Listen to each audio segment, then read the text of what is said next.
Headlines of this edition: the first national conference on implementing the law and resolution of the 15th National Assembly.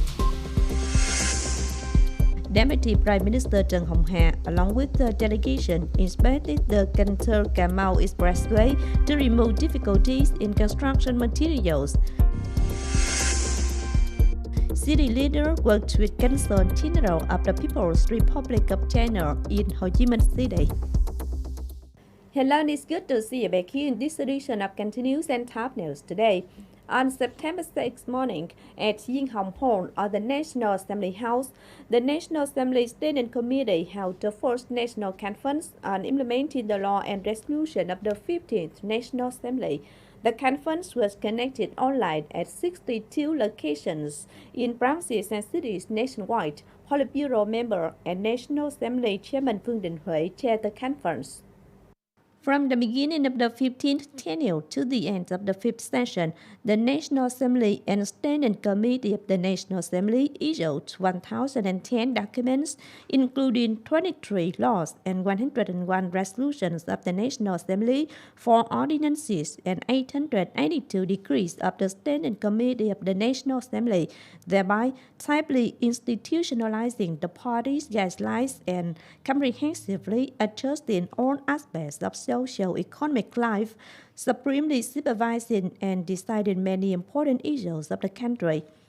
Laws and resolutions promulgated by the National Assembly from the beginning of the term until now have created an important legal basis for implementing drastic and effective solutions to combat the COVID-19 pandemic, remove difficulties and obstacles, promote decentralization, create an initiative for the government and local authorities in management and administration. Besides, the socialist-oriented market economic institutions continue to be synchronously improved. Cultural development, social security, national defense, and security are guaranteed. In particular, the National Assembly has allowed piloting of a number of new policies, a number of specific mechanisms and policies in a number of fields, and specific mechanisms and policies for the development of a number of branches and cities, creating conditions for localities to promote their potential advantages and attract resources investment force for rapid and sustainable development, creating a driving force to promote the development of socio-economic regions and the whole country. On September 5th morning, after attending the opening ceremony of the new school year, Deputy Prime Minister Trần along with the delegation, inspected the Cần Thơ-Cà Mau Expressway under the Eastern North-South Expressway to remove difficulties in construction materials. Currently, the source of leveling material is still difficult. Construction units are focusing on the construction of bridges, with about 120 bridges on the whole route.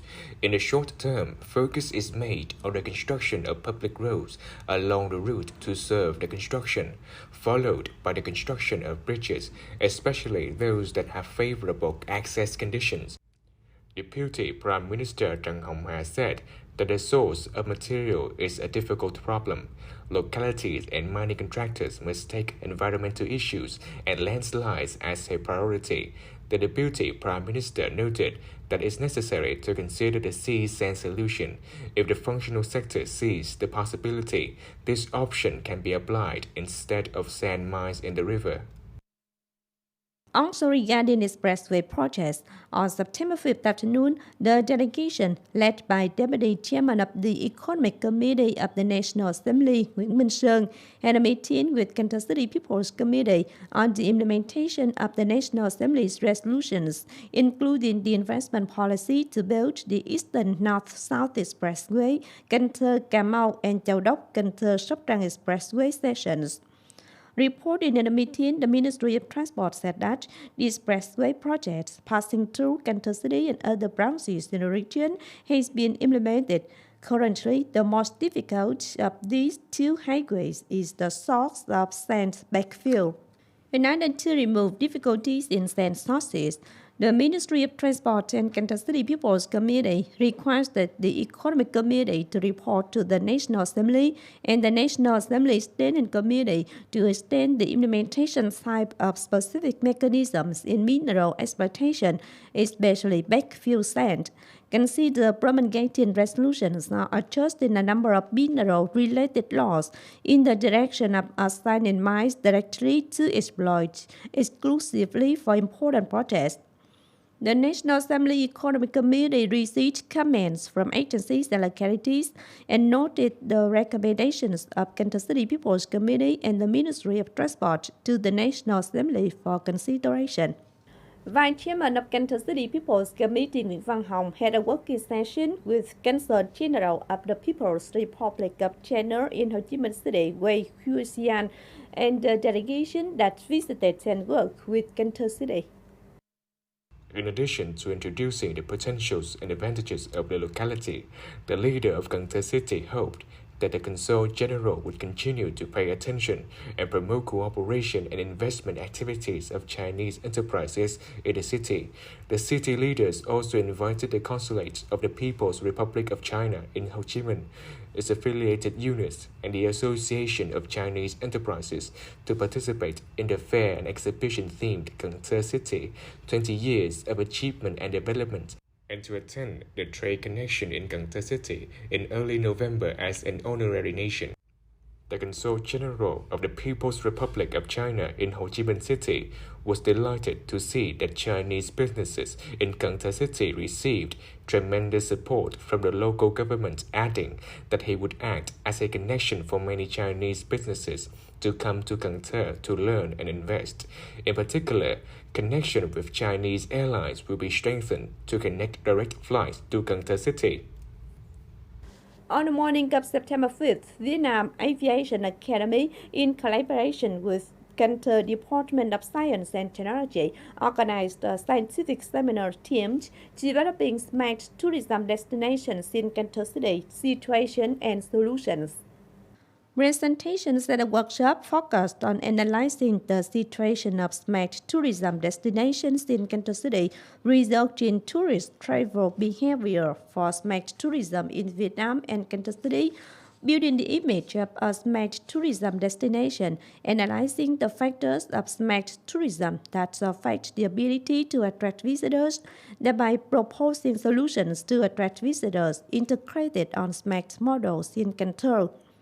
The opinions and presentations contributed at this workshop will be an important argument for the Vietnam Aviation Academy to complete the content of the city-level project titled Current Situation and Solutions to Develop Smart Tourism Systems to Attract Tourists in Cần Thơ City, funded by Cần Thơ Department of Science and Technology. On September 6 morning, the City's Association of the Elderly coordinated with the City Department of Culture, Sports and Tourism to organize the city-level Elderly People Singing Festival.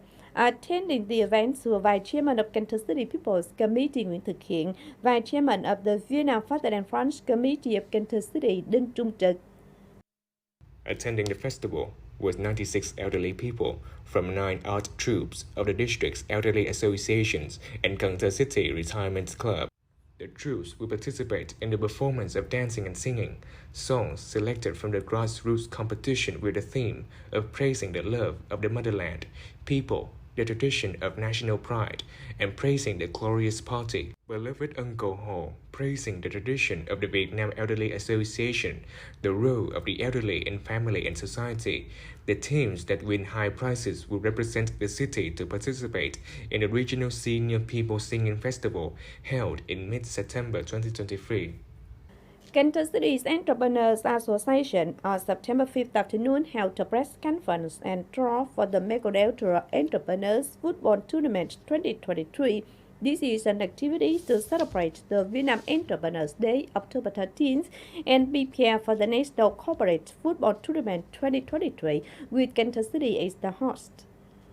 The tournament brings together 8 teams from the Vietnam Entrepreneurs Football Club, football clubs of entrepreneurs of Cần Thơ City and Bacondenser branches. Teams are divided into 2 groups to compete in a round robin, with teams ranked first, second, and third in each group to continue to the finals to compete for rankings in series A, B, C, and D. Especially the Bacondenser Entrepreneurs Football Tournament 2023 will take place from September 9th and 10th, 2023, thereby created a useful playground for businessmen, supporting mutual development, strengthening relationships between entrepreneurs in the Bacondenser branches and the whole country.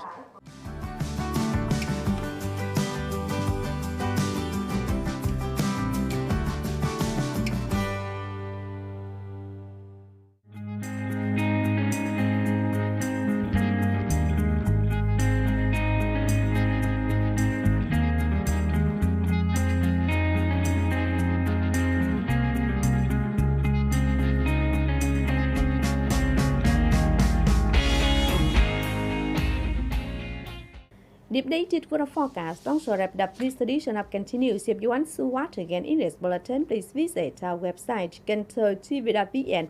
And now thanks for being with us. Goodbye and see you next time.